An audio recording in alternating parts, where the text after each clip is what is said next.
जीवने निधने नित्यं श्री राधा कृष्णौ गतिर्मम। भगवान श्री राधा कृष्ण के दिव्य चरण कमल में सदैन्य नमस्कार करते हुए, जैसे हम जानते हैं कि भगवान Shri Radha Krishna are divinely, beautifully, eternally one. प्रेम भक्ति, पराभक्ति, अपराभक्ति सब देने वाले भगवान श्री राधा कृष्ण है। और श्री राधा और श्री कृष्ण में कुछ भी अंतर नहीं है। संसार की दृष्टि से तो जब हम उनका दर्शन करते हैं तो हमें पता है कि हम उन दोनों को अलग अलग रूप में पूजते हैं, हम उनको अलग रूप में मानते हैं, हम उनकी भिन्न भिन्न रूपों से सेवा करते हैं और हम उनको समर्पित होते हैं। फिर भी हमारे शास्त्र और विशेष करके ब्रह्मवैवर्तक पुराण श्री राधा और श्री कृष्ण का जो ऐक्य है, उनका जो अभिन्न स्वरूप है, उनके बारे में हमें ज्यादा ज्ञान प्रदान करता है।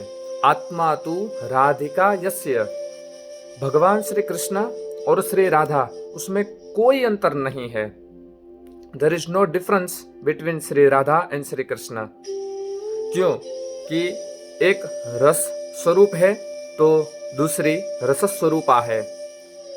जैसे हम भगवान श्री कृष्ण के बारे में कहते हैं कि रसो वै सह, तो उसी प्रकार श्री राधा जी के बारे में भी कहते हैं रस्यते असौ इति राधा। आत्मा तु राधिका तस्य, श्री कृष्ण की आत्मा श्री राधा है और श्री राधा की आत्मा श्री कृष्ण है। आराध्यते असौ, एक दूसरे के आराध्य भी है और एक दूसरे के आराधक भी है, एक दूसरे की पूजा भी है और एक दूसरे के पूजक भी है। तो मन में वैसे एक ब्रह्मवैवर्तक पुराण में से ही एक कथा प्राप्त हुई है कि जब नारद जी के मन में संशय हुआ कि भगवान श्री कृष्ण नंद नंदन, व्रजनंदन, गोपी जनरंजन जब गोलोक में, गोकुल में प्रवेश कर चुके हैं, उनका प्रादुर्भाव हो चुका है, तो उनकी क्रीड़ा स्वरूपा या फिर उनकी आह्लादिनी शक्ति राधा कहाँ पर है। तो जब वह नारद जी हरिनाम संकीर्तन करते हुए, प्रभु का स्मरण करते हुए जब नंद बाबा के आंगन में पहुंचे और नंद बाबा को नमस्कार किया, भगवान श्री कृष्ण के साथ एक प्रेम पूर्ण चर्चा हुई। और उस प्रेम पूर्ण चर्चा में जब नारद जी को श्री राधा जी के विषय में संशय हुआ तो नारद जी वहां से नंद जी के घर से निकलकर उन्हीं के परम मित्र भानु, उनके घर जाकर वहां पर उनसे प्रश्न किया कि भगवान श्री कृष्ण इस धराधाम पर अवतरित हो चुके हैं, लेकिन उनके योग्य, उनके साथ, उनको प्रेम, उनको आनंद दे ऐसी कोई शक्ति इस पृथ्वी पर है कि नहीं। तब सर्वप्रथम भानुजी महाराज ने अपने पुत्र का दर्शन कराया है। पुत्र का दर्शन करते हुए श्री नारद जी ने उनको भी प्रणाम किया। आगे भानु जी ने अपनी एक अचिंत्य अलौकिक शक्ति श्री राधा जी को वहां पर प्रस्तुत करते हैं। जब उनका दर्शन करते ही जैसे एक कमल का फूल सूर्य का दर्शन करते होते हुए ही, सूर्योदय होते हुए जहाँ खिल उठता है, खुल जाता है, उसी तरह नारद जी के मन में, नारद जी के हृदय में जितने भी भगवत विषयक प्रश्न थे, भगवत अवतार विषयक जितने प्रश्न थे, वह सब प्रश्न उस परम अचिंत्य स्वरूपा, प्रेम स्वरूपा श्री राधा जी को देखकर ही उनके समस्त संशय दूर हो गए। तब वहां पर भानु जी श्री राधा जी का दर्शन करा के उन्हें पूछते हैं कि हमारी इस कन्या का भविष्य बताइए। तब नारद जी कहते हैं कि यह शक्ति स्वरूपा लक्ष्मी, सरस्वती, सावित्री, पार्वती, सीता, रुक्मिणी स्वरूपा यह जो आपकी सुपुत्री है श्री राधा है, वह साक्षात भगवान श्री कृष्ण की प्रिया बनेगी, साक्षात भगवान श्री कृष्ण की प्रियतमा होगी। बहुत सारे लोगों के मन में यह संशय है आज भी कि राधा और कृष्ण का विवाह हुआ है या नहीं है, या फिर नहीं है तो फिर भी साथ क्यों है।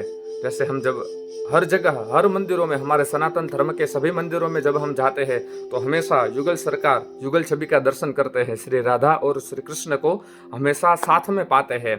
तो जब बात यह है कि ब्रह्मवैवर्तक पुराण में जब ब्रह्मा जी के मन में भी यह संशय हुआ कि राधा और कृष्ण का मिलन कैसे हुआ, कब हुआ, क्यों हुआ, ये सब प्रश्न जब ब्रह्मा जी के मन में उठे हुए प्रश्नों का निकंदन करना था, ब्रह्मा जी के प्रश्नों का संशय करना था, इसीलिए भगवान श्री कृष्ण ने व्रज में, गोकुल में और नंदगांव में ऐसी ऐसी मधुर मधुर, ऐसी ऐसी दिव्य लीलाएं करी है जिनको लेकर ब्रह्मा जी के मन में भी सर्व प्रश्न के संशय दूर हो गए। एक बार ब्रह्मा जी ने भी जब महाराज का दर्शन किया और ब्रह्मा जी ने भी श्री कृष्ण और श्री राधा का ऐक्य देखा, अभिन्न रूप देखा, तभी से, क्योंकि ब्रह्मा जी को यह संशय था कि हमेशा राम जी के साथ सीता आई है, शिव के साथ पार्वती आई है, लेकिन द्वापर युग में भगवान श्री कृष्ण के साथ इस धराधाम पर कौन है। तो श्री राधा माधव का चिंतन करते हुए ब्रह्मा जी ने जब व्रज में यह दिव्य रासलीला देखी, रासलीला के बारे में जितना भी कहे, जो भी कहे, वह सब कुछ कम है। ऐसी दिव्य दिव्य सब लीलाएं भागवत और अन्य अन्य पुराणों में हमें प्राप्त होती है।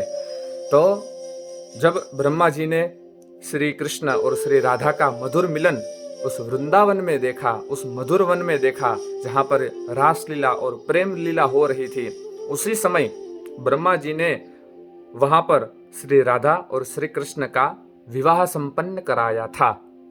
तो यह बात जिन लोगों को पता नहीं है वो शायद हमारे पुराण देखे और हमारे पुराणों में से अपने अंदर यदि श्री राधा कृष्ण के लिए और भी कोई जिज्ञासा हो तो वह जिज्ञासा दूर हो सकती है।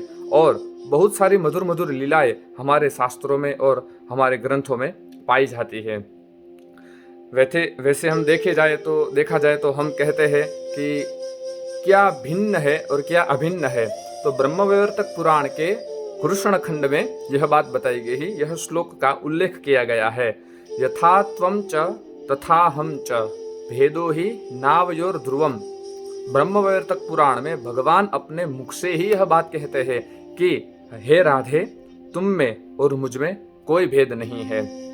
यथा क्षीरे च धावल्यम यथाग्नौ दाहिका सती। जैसे क्षीर सागर में एक धावल्य, एक शुभ्रता होती है, जैसे हम बुदबुदे देखते हैं, जैसे हम समुद्र का एक धवलपन देखते हैं, एक शुभ्रता देखते हैं, उसी तरह वह क्षीर और धवलता अभिन्न है। वैसे ही श्री राधा और कृष्ण एक है।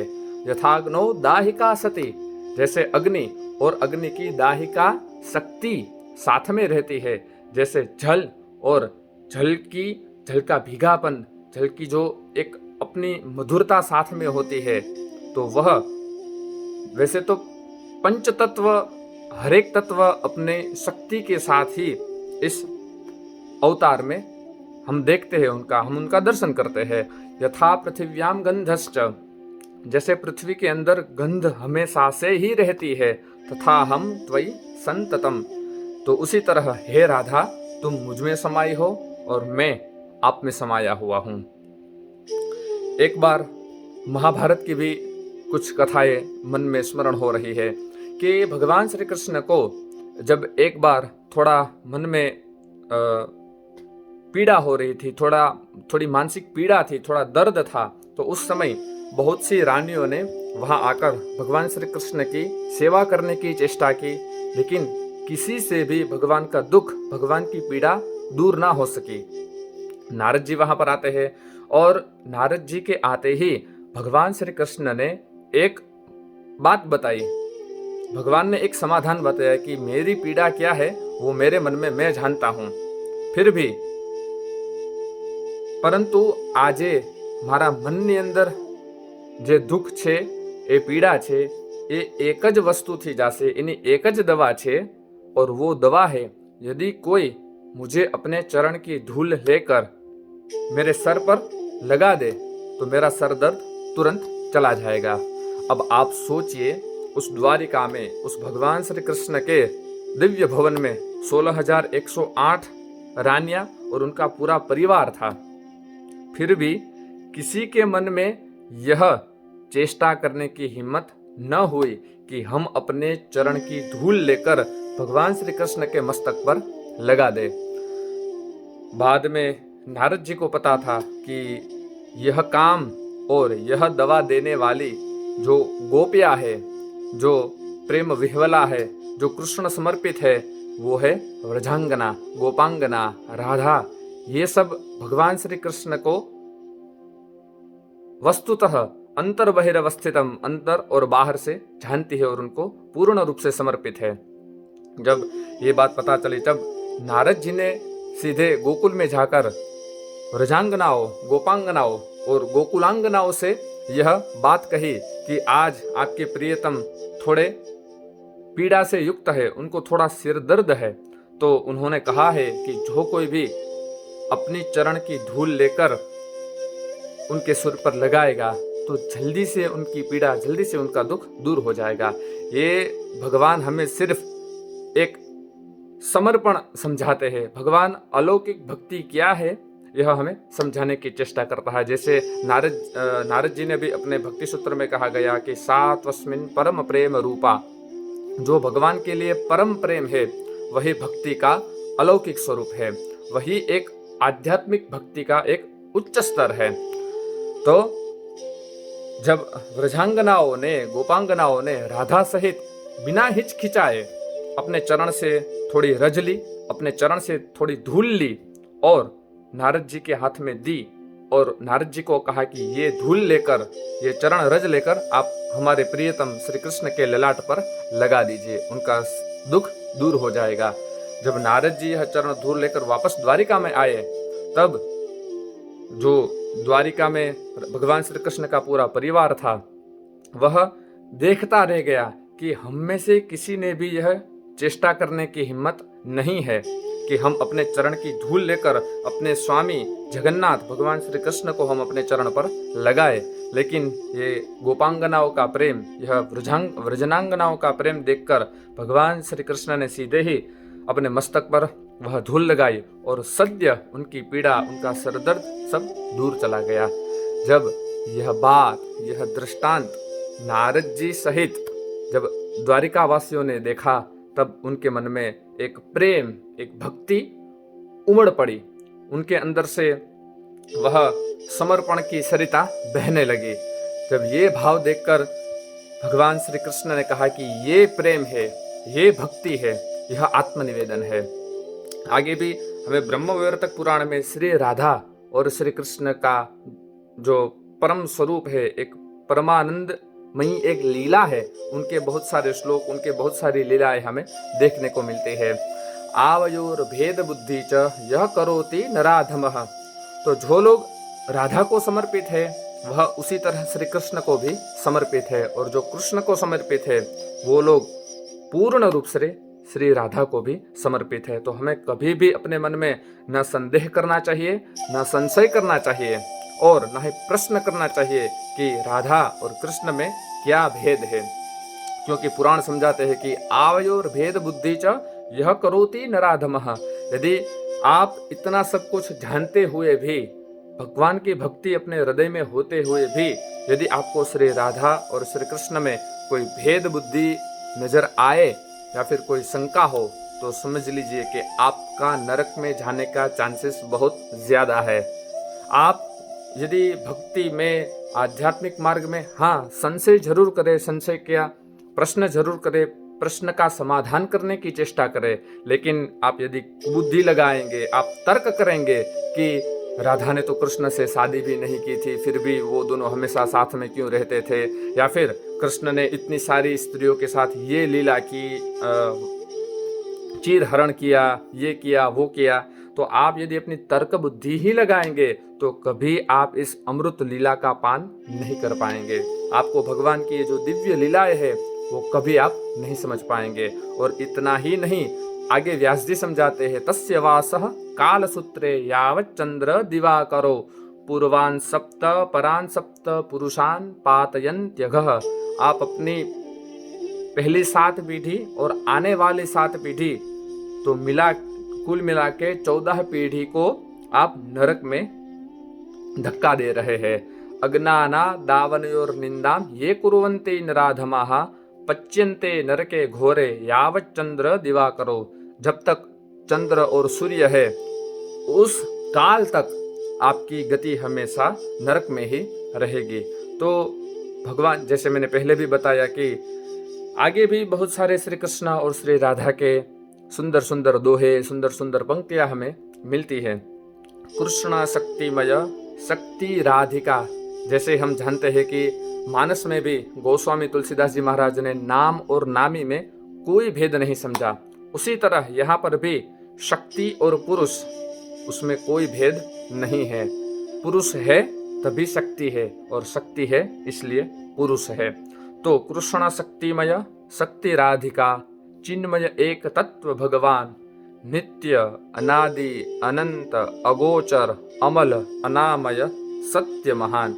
यह एक परम सत्य बात आप अपने हृदय में बिठा दीजिए कि भगवान श्री राधा और भगवान श्री कृष्ण हमेशा पूर्ण रूप से, अचिंत्य रूप से और अनादि काल से एक ही है, उसमें कोई भेद नहीं है। उनकी एक रूपता, उनकी मधुरता एक है, उसमें कोई शंका नहीं है। त्रिगुण रहित भगवद गुणमय शुचि सचिन्मय आनंद शरीर लीलामय लीला। भगवान ने द्वारिका, वृंदावन, मथुरा, जहाँ तक कि जो कोई भी लीला की है, उस लीला में जो शक्ति ने अपना रोल निभाया है, जो उनकी शक्ति है। आप यदि बकासुर की बात करें तो बकासुर को मारने में भी राधिका ही शक्ति है। आप यदि समझे कि महाभारत में युद्ध में भगवान कृष्ण के पास इतनी अलौकिक शक्ति कहाँ से आई कि एक क्षण मात्र में हजारों सेनाओं का नाश कर दिया, तो वह शक्ति श्री राधिका है। आप समझे कि कंस को भगवान श्री कृष्ण ने कैसे मारा, इतने इतने बलवान, इतने इतने महान राक्षसों का संहार करने के पीछे जो ताकत थी, जो शक्ति थी, वो सिर्फ राधिका थी।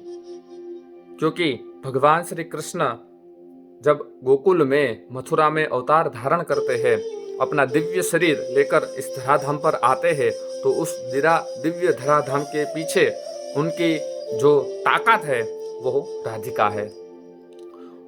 लीलामय लीला लीला रत दो तनु दिव्य नित्य अशरीर। सांसारिक रूप से देखे, व्यावहारिक रूप से देखे, और यदि इस चर्म चक्षु से देखे तो राधा और कृष्ण दो है, लेकिन मर्म चक्षु से, अलौकिक शक्ति से और नित्य ज्ञान से, नित्य तृप्ति से, प्रेम रस, प्रेम भाव और समर्पित भाव से देखे तो राधा और कृष्ण एक है। श्री राधा कृष्ण भगवान की जय।